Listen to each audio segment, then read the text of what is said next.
the uniqueness of the miracles of Jesus. I want to talk about that. What is it that made what Jesus did, his miracles, so unique amongst the people of his day? But now, even before we begin to dissect this question, the better way to understand the word miracles, which actually comes from the Greek word semeion, which means sign, is to understand it in that manner. What Jesus did was not so much as something that was supernatural. Indeed, that's what the definition of a miracle is, to be something that's supernatural.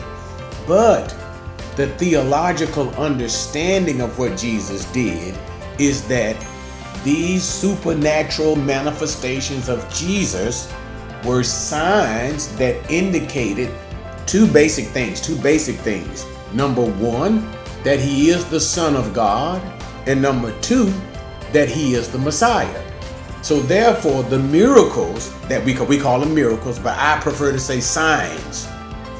But the miracles that Jesus did were unique in character.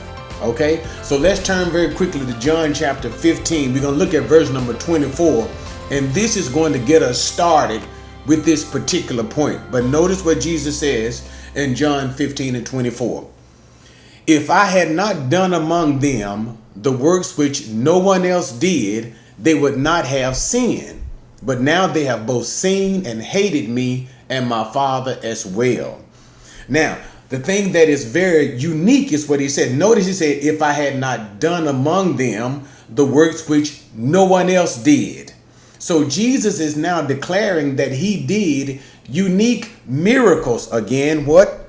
Signs that no one else had done. But now think about it. Sometimes you may say, well, maybe he's referring to the resurrection of the dead. No, Jesus was not the first somebody to resurrect someone from the dead. Elijah resurrected the widow's son. And when certain men, soldiers who were involved in some sort of a battle, were thrown into a cave where the bones of Elijah was laid, and that dead man's corpse touched Elijah's bones, they resurrected from the dead. So no, resurrection from the dead was not unique. Or say, for instance, giving sight to the blind. Elijah the prophet not only struck men with blindness, but he also healed a group of soldiers who had came to arrest him with blind. He healed them from that same blindness. Okay, but Jesus did miracles that were unique. And what is the Lord talking about? What is he referring to when he says that he did those things which no one else had done? So what we're going to do, and there are four things we could investigate, but for time's sake, we're only going to look at three of these particular things, three particular miracles or signs. Okay, but notice before we move to these points, these particular signs that Jesus performed that no one else had done, notice what he said. If I had not done them, they would have no sin. Now, guys, I can't go any further without explaining this part to you. And I know you want to get to it. But notice he said they would not have any sin. That sin is in the singular. What sin? The sin of rejecting him as Messiah. So let me say it this way, and we're going to get right into it. The whole point of all of these things was Jesus came as fulfillment to that which Moses and the prophets had said, that a coming anointed one, that's what Messiah literally means, a coming anointed one from God would come. And that's what Moses prophesied. A prophet likened unto me would come. And whatever he says, Moses says what? Listen to him in whatever he should say. So Jesus comes to fulfill that thing spoken by Moses and all of the prophets. He is the expected coming Messiah. But here's the point. If the Messiah should come, what is it that he should do in the same way that Moses?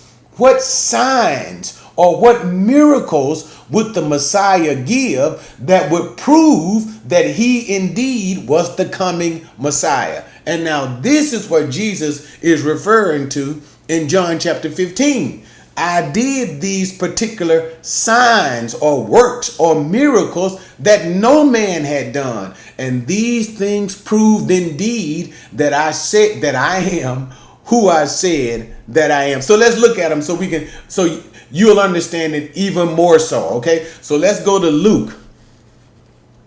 That's going to be our first place. Luke chapter 5, verse number 12. All right. And here we see the healing of a leper. Now, let me just give you a little background. One of the most amazing things in the book of Leviticus is we find two long chapters in the book of Leviticus concerning the healing of leprosy, about detecting leprosy, and also the healing of once the leprosy is healed, what to do with an individual when such an individual has been healed. And this was something to be done by the priest. Okay, but here's the thing that I'm trying to say. In all of that material given about leprosy, no Jewish person was ever healed of leprosy. There is no record of any Jewish person who was ever healed, and that is healed by a man. Healed by a man. Now we know that Miriam, the sister of Moses, was healed of leprosy. Okay, but she was also healed by God. Moses did not heal Miriam. Miriam was healed directly by God. And the only other record we have of a healing of leprosy was done by Elijah to a Gentile by the name of Naaman. The point is, God gave these scriptures, God gave this order of what should be done concerning leprosy to the Jewish people about the healing of leprosy, but there was never a Jewish person ever healed of leprosy, not until Jesus. You got it? So, and this spoke of something else about the expectations of the Jewish people. But let's just go on to it in Luke chapter 5, starting at verse number 12. While he was in one of the cities, that is Jesus, behold, there was a man covered with leprosy. And when he saw Jesus, he fell on his face and implored him, saying, Lord, if you are willing, you can make me clean. He had faith to believe that Jesus could heal him of his leprosy. But we're going to get to the point. Verse number 13. Jesus, he stretched out his hand and touched him and said, I am willing, be cleansed. And immediately the leprosy left him. A very powerful miracle, and it was done immediately. Verse number 14. Here's where we pay close attention. And he, Jesus, ordered him to tell no one, because Jesus didn't want to be bombarded with everybody trying to come to him for healing, but he needed to minister. But go and show yourself to the priest and make an offering for your cleansing, just as Moses commanded. Now that's the Leviticus 13 and 14. What did the law of Moses say? Once a person is found to have leprosy, they're to be, I'm sorry to say it this way, ostracized from the community. The only way, if once they would be healed, they would have to go to the priest and make it up. The priest would see for sure if they were truly healed of the leprosy, and only the priest can declare them cleansed. So therefore Jesus said, go and show the priest. But why? Because Jesus will always keep every letter of the law. Okay, and the law also commanded that they should make an offering once this was done. But now notice, here's the point. Make the offering Moses commanded. But notice what Jesus said.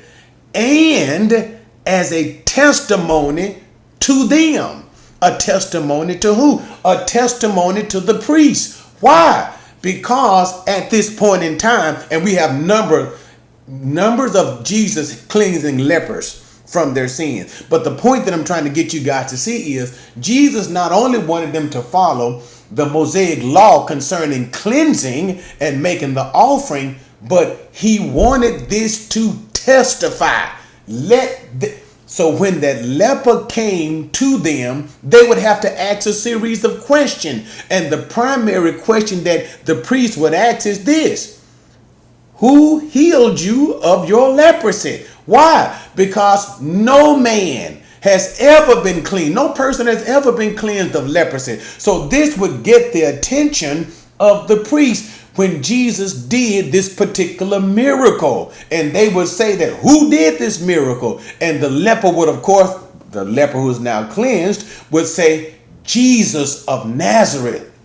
Now, that brings us to one of our driving points. One of the beliefs of the Jewish people was that when the Messiah came, he would have the ability to heal people of their leprosy, something that was never done. Remember what Jesus said in John 15? That's where we're operating from. Had I not done these miracles, what miracles? The miracles that no one else had done before. They would have no sin. They would have no reason. They would have, okay, fine, reject me for my messiahship. Why? Because I've shown you no proof. But notice what Jesus is saying. These things are unique. Miracles nobody have ever done. Healing of leprosy. It shows you that I am who I said that I am. Miracle number 1. Let's look at another miracle, okay? Let's turn to Matthew chapter 12. In that very familiar passage, the miracle of healing a demon-possessed man. Let's just read a few parts of the scripture. Then a demon-possessed man who was blind. I'm at verse 22. He was demon-possessed. That's our key. He was demon-possessed. He was blind and mute. Now that is our key. Mute. The man was unable to speak. And we'll come back to that. He was blind and mute and was brought to Jesus, and Jesus just simply healed him. He healed him so that the mute man spoke and saw. All the crowds were amazed. Now notice something. Jesus had cast out demons before, but never, notice this is the first instance that we have in the scriptures recorded before the crowd that Jesus cast out a demon of a man who was unable to speak. And notice when he did this particular thing, notice how the crowd responded at this particular miracle. Remember what we're talking about again? I did things no man had ever done before. When he did that, notice the crowd said, this man cannot be, that is Jesus. He cannot be the son of David, can he? Okay, just in case. When the crowd said he cannot be the son of David, what they're saying is this cannot be the Messiah. In other words, by this particular miracle, they knew that only the Messiah could do this miracle. That's why, and I'm not going to get into reading all of the rest of the passages, but here's the point, just in case you're thinking, well, maybe Jesus was the first somebody to cast out demons. That's not true. Look at verse number 27. When Jesus is trying to tell them, he defends that he is casting out demons through the power of God and not through demons. Notice what he said. If I cast out demons by the Spirit of God, listen, right? But if I by Beelzebub, I'm sorry guys, if I by Beelzebub, the spirit of demons, cast out demons, by whom do your sons cast them out? What is the point here?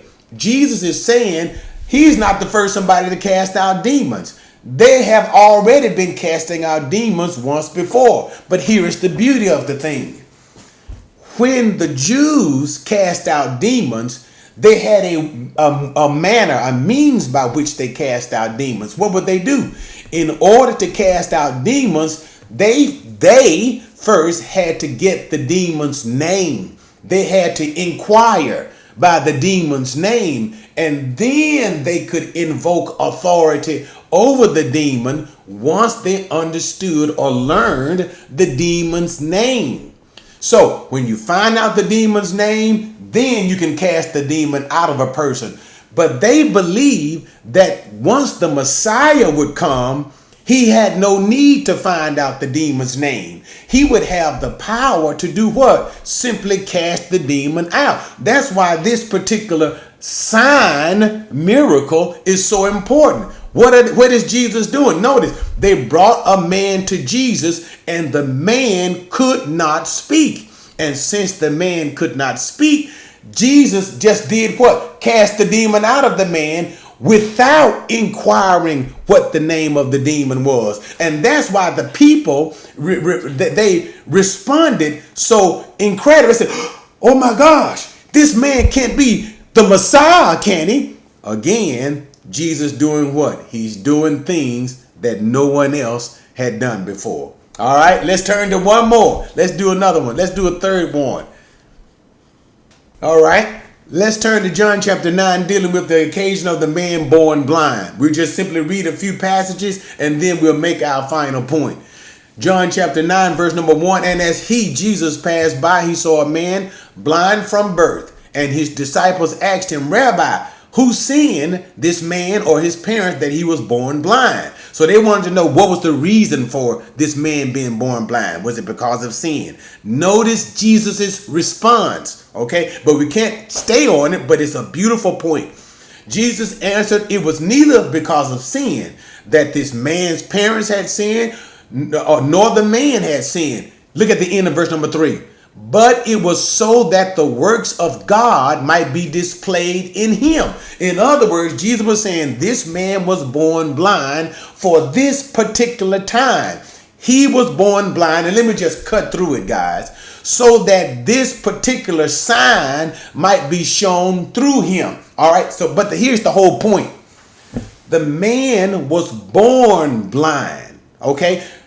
As I said earlier, remember, healing of blindness was nothing new. Remember, Elijah healed men who were blind. But these men were not born blind.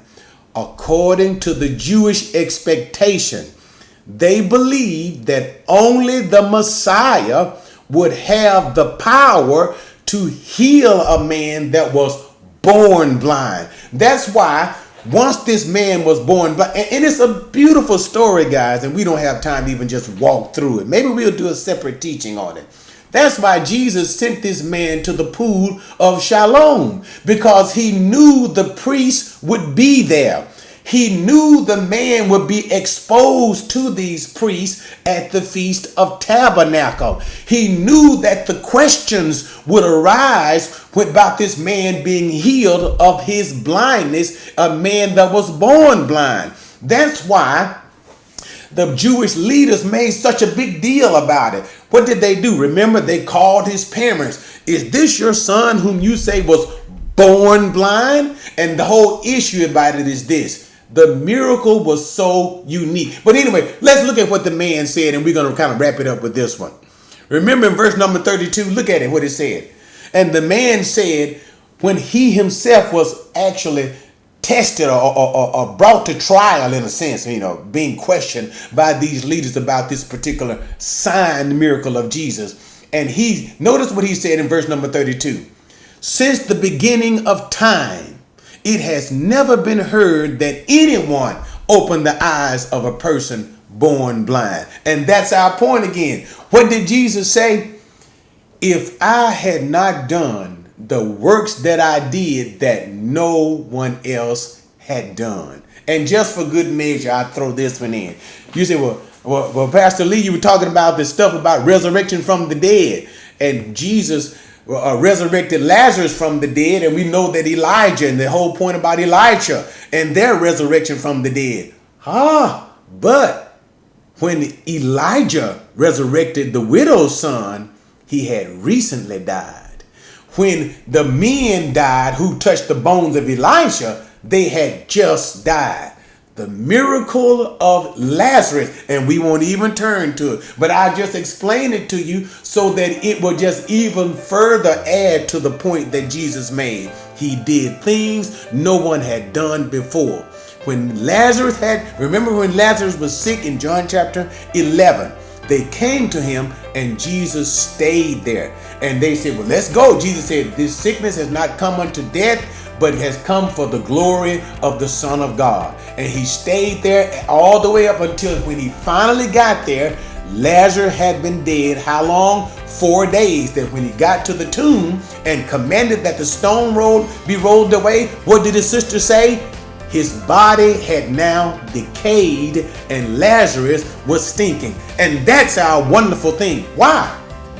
For in the Jewish mind, They believe that the spirit of a person remained with their bodies for 3 days.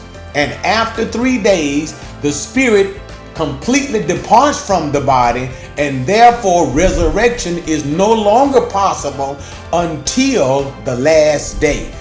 And here's Jesus' whole point. When Jesus resurrected Lazarus, he made certain that according to their beliefs, his spirit had long departed his body had entered into decay, so therefore only the Messiah, or should I even say only God, can bring life back to a completely dead and decayed body. What did Jesus say? Unless I had done the beautiful, isn't it? I done the work nobody else did, then they would have no reason to reject me as Messiah. But guess what? I did those works. So what did Jesus do? All the things that he did was to prove these were not just simply miracles, but these were signs that proved that he was who he said he was. He was the Messiah, the one sent from God. He was the Son, and indeed he is the Son of God. God made flesh. All right, guys. Thanks for joining me. And by the way, if you like the video, be sure to hit that like button. And if you haven't subscribed, subscribe now. And be sure to hit that notification button so that you'll get a notification every time we upload a new video. All right, guys. Catch you next time.